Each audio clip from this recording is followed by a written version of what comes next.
So with recruitment, there's different questions and issues that come up from time to time. So I'm just going to be touching on the process and some of the issues that come up.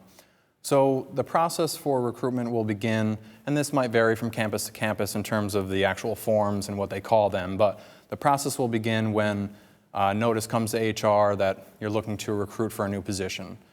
Information that we'll be looking for is the job title, the salary range that you're looking for, whether this person's going to be exempt, non-exempt, hourly, that kind of thing, and also if a search is going to be done, who's going to be on the committee.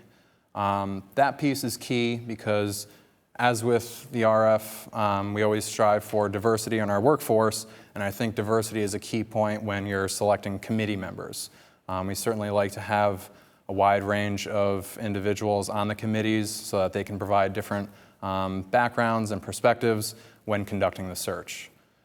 Once that search has been approved by HR, we would kick it back to you to begin the interview process. And from there, you will start reviewing applications, scheduling interviews, and actually conducting the interviews. A couple quick tips in terms of interviewing that we want to pass along to you guys. Certainly, you want to stay away from asking applicants questions about race, gender, sex, religion, all that kind of stuff. Those are definite do not things to ask. And the other thing to focus on in the interview process in terms of things to ask and how to ask questions is you want to ask more behavioral-based questions rather than questions that can be answered yes or no by the candidate.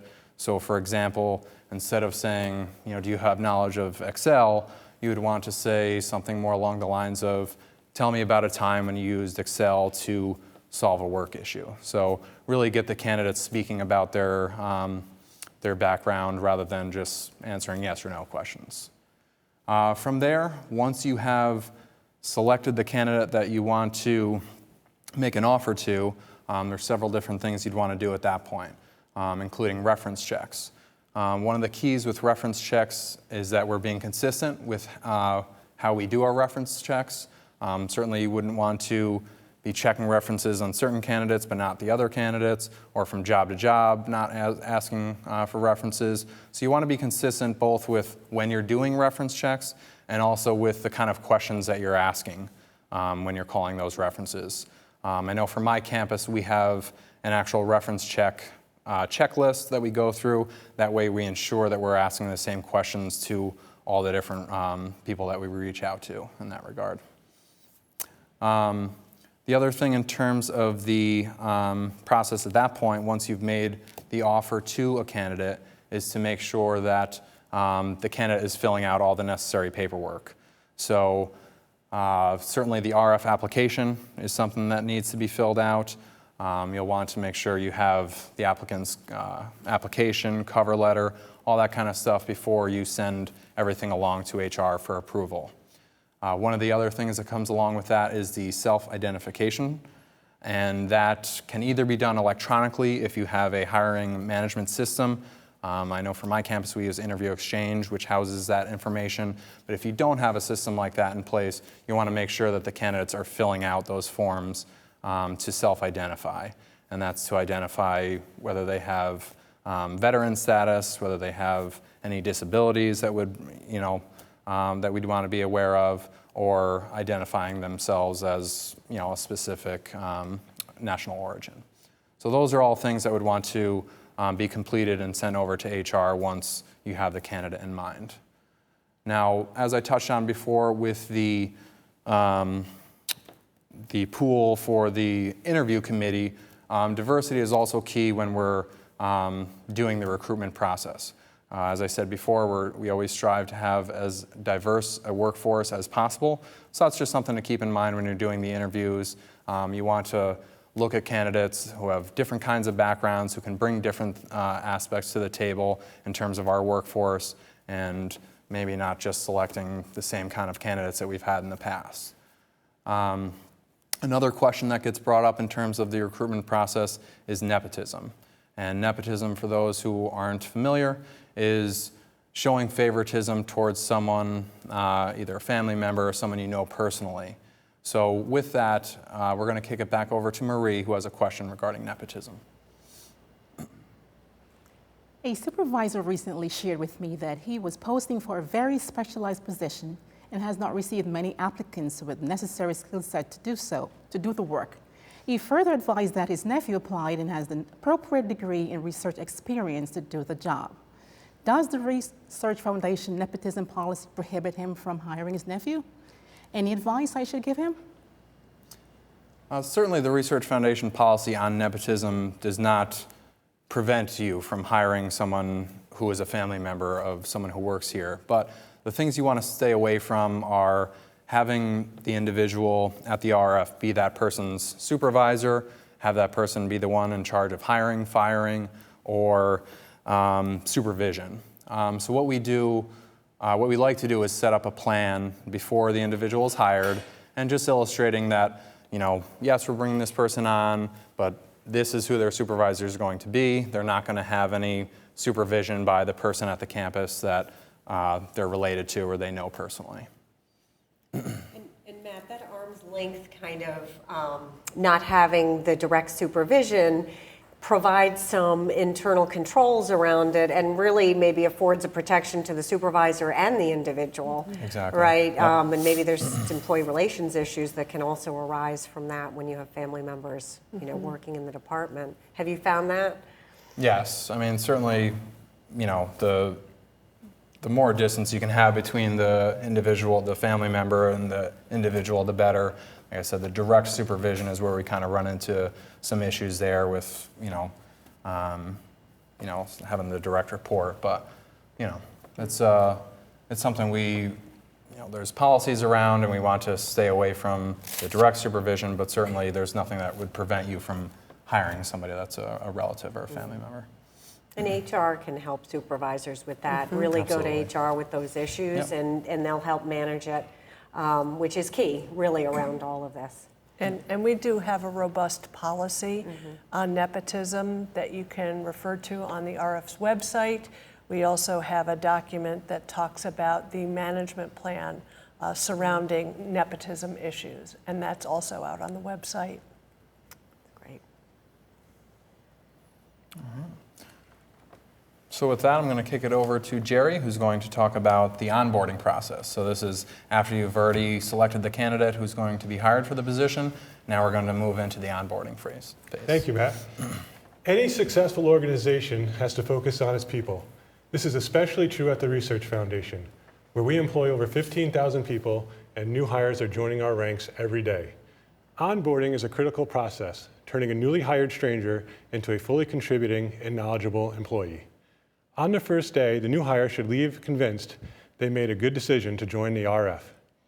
We are a diverse organization with employees at 31 campuses around New York, so not every RF employee is going to go through the same onboarding process. Here are some of the best practices I follow. There's a lot of paperwork involved with onboarding. The employee will have to fill out their W-4 and New York State withholding forms, direct deposit forms, complete their I-9 verification, and appointment forms, among others. Our HR website has a list of links to required forms for new hires. What I have found that works well is to email the links to the forms so the new hire can be filling out the paperwork prior to their start date. This way, on or before their first day, we can schedule a time with human resources to hand in the paperwork, and this also gives us the opportunity to ask any questions they may have about working at the RF, such as how do they sign up for their benefits. Depending on the practices at your university, your new hire may request an offer letter if they haven't already received one. Check with your HR office for an approved template and ask whose signature can appear on the letter. Depending on your campus's practices, you may also have to complete IT security forms, granting them access to their computer and setting up an email address. This will likely be a different contact from your RF security contact, who will have other forms for you to complete for access to RF business systems. You may also have to turn on their telephone and get them a long-distance PIN number. With all these different forms to complete, I prefer to use a checklist to keep track of everything I need for the new hire to start training on their very first day. Hopefully, if you follow your checklist, your new hire will have access to their computer and the RF website on their first day. However, don't sit them down in front of the screen and leave them to do self-directed training for 2 weeks. I start the first day with a casual donut party. first thing in the morning to bring all our different offices together and welcome them. From there, I'll do a walkthrough of the other offices we work with and make introductions. Then we'll sit down and go over a 2-week training schedule, detailing what RF material I expect to be reviewed. Reading materials, like the Omni Circular, can make people a little drowsy, so I like to break up the schedule with Learning Tuesday videos. I also include times to go over various processes within their job responsibilities with employees in their own unit. For example, a new grant administrator might sit with another GA and go over subrecipient monitoring. It is also important that new hires understand how they will interact with other units in fulfilling their role. Therefore, I also set up times to meet with folks in other units for an overview of their responsibilities. In addition, new hires are required to review the Code of Conduct and Employee Handbook and complete a certification on the RF self-service portal. Throughout this process, I meet regularly with the new hire to assess their learning and answer any questions they have. After 2 weeks, we get into more hands-on training with supervision from either myself or a more seasoned grant administrator who can provide feedback as they learn the details of the position. Hopefully, these best practices help you institute a successful onboarding process in your office. For more detailed instructions, please speak with your campus's Human Resources Department. And with that, Matt is going to talk to us about onboarding and hiring remote employees. Thank you. As Jerry mentioned, I mean, the process does vary from campus to campus. Obviously, the paperwork that's required for a new hire is always going to remain the same, but how we get that paperwork filled out is a little bit different if you're not at the same site at the site where the new hire is being hired. So for myself, obviously, if I'm meeting with somebody directly, I would follow the same process that Jerry mentioned. But for those folks who are going to be hired, down in New York City or out in Buffalo, and I don't have a chance to sit down with them, I'm sending them all the required material ahead of time in an email. So the handbook, the code of conduct, all that information is sent to them so that they have the opportunity to review that prior to hire. Certainly, they're encouraged to reach out to me if they have any questions regarding that material. A lot of times the questions that I'll get are surrounding benefits. That's always a hot topic for new hires, is trying to figure out what benefits they have and when they're eligible. So I'll speak with individuals either via email or over the phone to discuss those questions. As far as the other paperwork that's required, usually on or about their first day of work, that's when I'm really relying on the supervisors to help me out in that regard, to help the employee walk through the tax forms, the I-9s, that kind of thing. So certainly I encourage the supervisors as well to reach out to me if there's questions in regard to how to fill those forms out correctly. So a little bit of a challenge doing this remotely, but we still make sure that the individuals are getting the required paperwork that they need, and certainly, like I said, relying on the supervisors for help in that regard as well. And Matt, I bet the self-service portal is really helpful for employees who are remote in using it to enroll in for their benefits. They can do tax forms, direct deposit forms via self-service on the RF website. Absolutely. I send the link to self-service to the individuals when I send out their benefit information and encourage them to go on self-service to check out all their different enrollment options, because they can do all that themselves now with self-service. So it's a great tool for new hires. That's great.